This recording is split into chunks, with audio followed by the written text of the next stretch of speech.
हे friends, अस्सलाम वालेकुम। Recipe curries kitchen में एक मज़ेदार सी रेसिपी के साथ जिससे आप बनाएंगे तो आपको बाकी जितने नाश्ते हैं वो भूल जाएंगे। तो आप इसे ना सिर्फ नाश्ते में बल्कि डिनर में ले सकते हैं। सूजी से ये बनाई है मज़ेदार सी रेसिपी। तो बिस्मिल्लाहिर्रहमानिर्रहीम, अस्सलाम वालेकुम। इस रेसिपी के लिए आपने लेना है तकरीबन 1 गिलास भरकर दूध।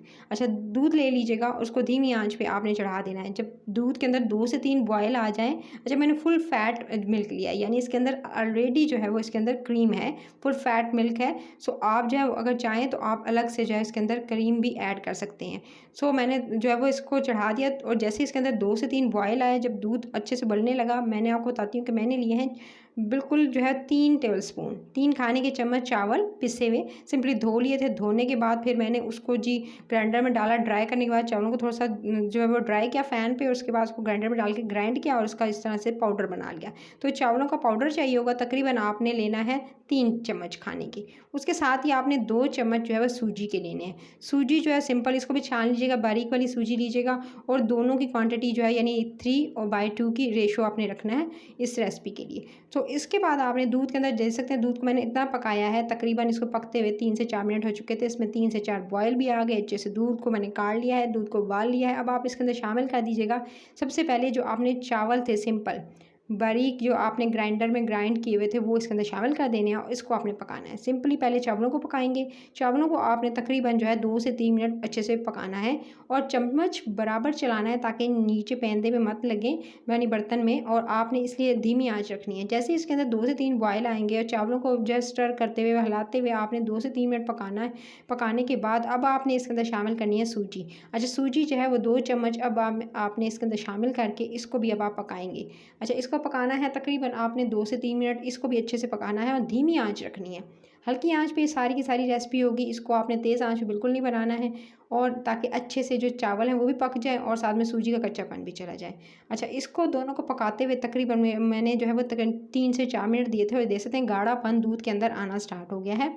इसी स्टेज पर जब अच्छे से दूध के अंदर गाढ़ापन आना स्टार्ट हो जाए, आप ये देख सकते हैं काफ़ी हद तक जो है दूध हो चुका है गाढ़ा, और साथ में आपको दानेदार जो है दूध नज़र आ रहा होगा, यानी इसके अंदर सूजी और जो चावल के दाने हैं वो आपको नज़र आ रहे होंगे। अच्छा, बिल्कुल बारीक पीसना है इसमें चावलों को आपने, बिल्कुल जो है वो इसके अंदर छोटे छोटे ज़रे, यानी आप कह सकते हैं कि आपने चावलों को बिल्कुल मोटा मोटा नहीं पीसना, बिल्कुल बारीक एकदम कर लीजिएगा। उसके बाद इसको पकाया मैंने तकरीबन 3 से 4 मिनट अच्छे से पकाया, धीमी आंच पे पका रही हूँ।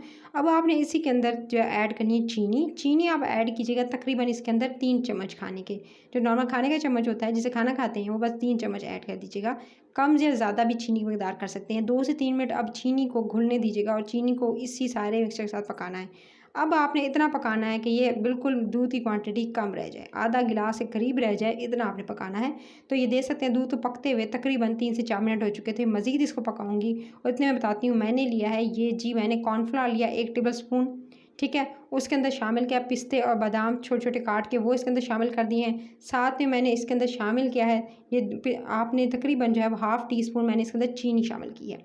अच्छा, चीनी शामिल करके ब्राउन शुगर भी इस्तेमाल कर सकते हैं। अब आपने इसको सारे मिक्सचर को इसके अंदर शामिल कर देना है। बिल्कुल लास्ट में कॉर्नफ्लावर वाला मिक्सचर शामिल करेंगे जब अच्छे से चावल और साथ में सूजी पक जाएगी, तो तभी आप इसके अंदर कॉर्नफ्लावर तकरीबन 1 टेबल स्पून के करीब शामिल कीजिएगा। और पिस्ते बादाम ऑप्शनल है, आप इसके अंदर डालना चाहें, और साथ में थोड़ा ज़ाफ़रान भी मैंने ऐड कर दिया था थोड़ा पीस के, ताकि जो है अच्छी सी खुशबू आ जाए।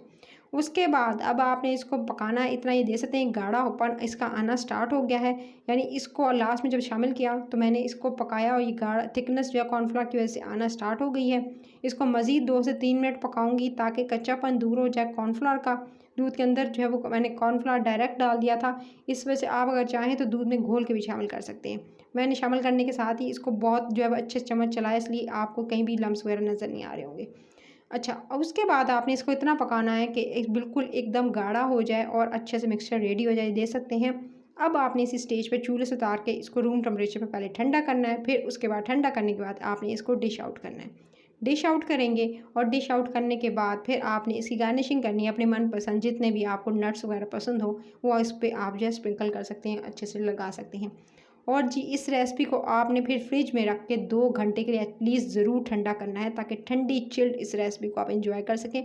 और ये नाश्ते के लिए, चाहे आप इसे जो है वो शाम के जो है वो डिनर के लिए इसको प्रिपेयर कर सकते हैं। बहुत हेल्दी सी रेसिपी है, इसके अंदर चावल भी हैं, सूजी भी है। सो आपके लिए एक हेल्दी सी है एक रेसिपी जो मैंने आपके साथ शेयर की। सो आपने इसको ट्राई भी करना है। अगर रेसिपी अच्छी लगे तो लाइक शेयर और चैनल रेसिपी करीज को सब्सक्राइब ज़रूर कर लीजिएगा। सब्सक्राइब करने के साथ बेल आइकन को प्रेस करेंगे तो नोटिफिकेशन मिलेगी। और जितनी भी मज़े मज़े की रेसिपीज़ हैं, चाहे वो आइसक्रीम की हों, चाहे वो राइस की हों, जितने भी अरेबिक कुजीन्स हों, चाहे वो इटालियन हो, बेकिंग से रिलेटेड हर तरह की रेसिपी बगैर ओवन के भी आपको रेसिपीज़ मिलेंगी। सो आपने ज़रूर जाके देखनी है चैनल पे। सो गाइस, इसको मैंने अच्छे से गार्निशिंग कर ली थी और ये दे सकते हैं परफेक्ट रेसिपी हो चुकी है रेडी। इसे फ्रिज में मैंने ठंडा कर लिया 2 घंटे रख के। आई होप कि आपको रेसिपी अच्छी लगी होगी। रेसिपी अच्छी लगी है तो आपने ट्राई करने के बाद ही कमेंट बॉक्स में बताना है। तो आपने इसे ट्राई करना है और फीडबैक भी अपना देना है। लाइक का बटन ज़रूर दबा दीजिएगा अगर आपको रेसिपी अच्छी लगे तो। बस जी गाइस, ये मज़ेदार सी रेसिपी के साथ फिर मिलूँगी एक नई रेसिपी के साथ। अपना ख्याल रखिएगा। Till then next video. Till then take care.